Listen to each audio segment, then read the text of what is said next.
Bonjour à tous, vous le savez, nous le savons, tout le monde le sait, le fioul c'est bientôt terminé. Aujourd'hui, à l'heure de la transition écologique, il va être temps de lui dire adieu.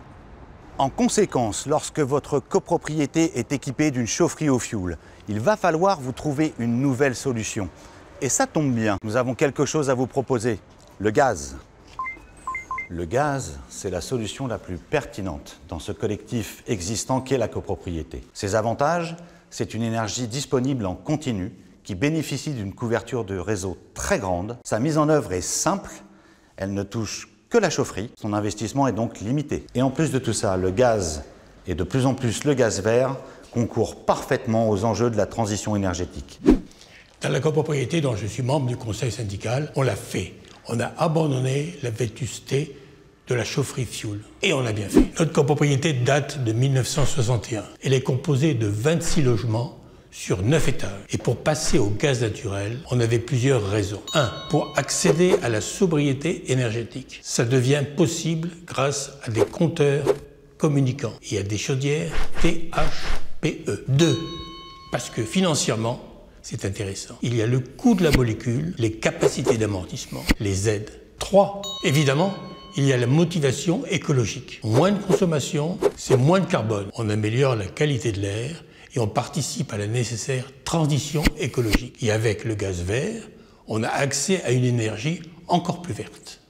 Pour adopter la solution gaz, il y a évidemment quelques étapes. Tout d'abord, il faut porter la réflexion en assemblée générale. Une chaufferie vieillissante, oui, c'est un vrai sujet. Il y a des échanges, des débats. On récolte les différents avis des copropriétaires jusqu'à acceptation du projet et la mission d'avant-projet sommaire confiée à un bureau d'études thermiques.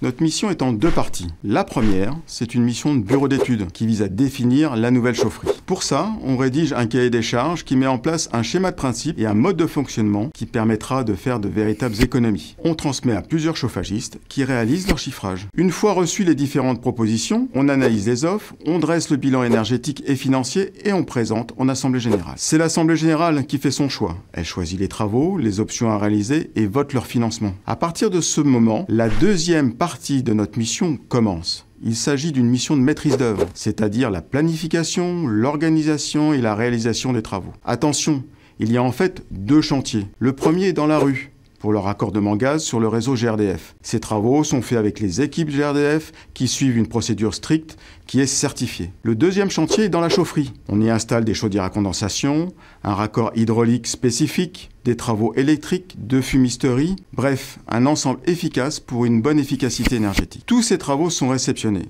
Ça signifie qu'évidemment, notre responsabilité est engagée quant à leur bon fonctionnement. La durée des travaux est d'environ 3 mois. En d'autres termes, s'ils sont lancés en début d'été, vous passerez un hiver au chaud en faisant des économies d'énergie et financières significatives. Du moins, si vous optez pour le gaz naturel. Alors, on passe à l'énergie de demain? La balle est dans votre camp. Si vous souhaitez plus d'informations, c'est ici. Merci, à bientôt.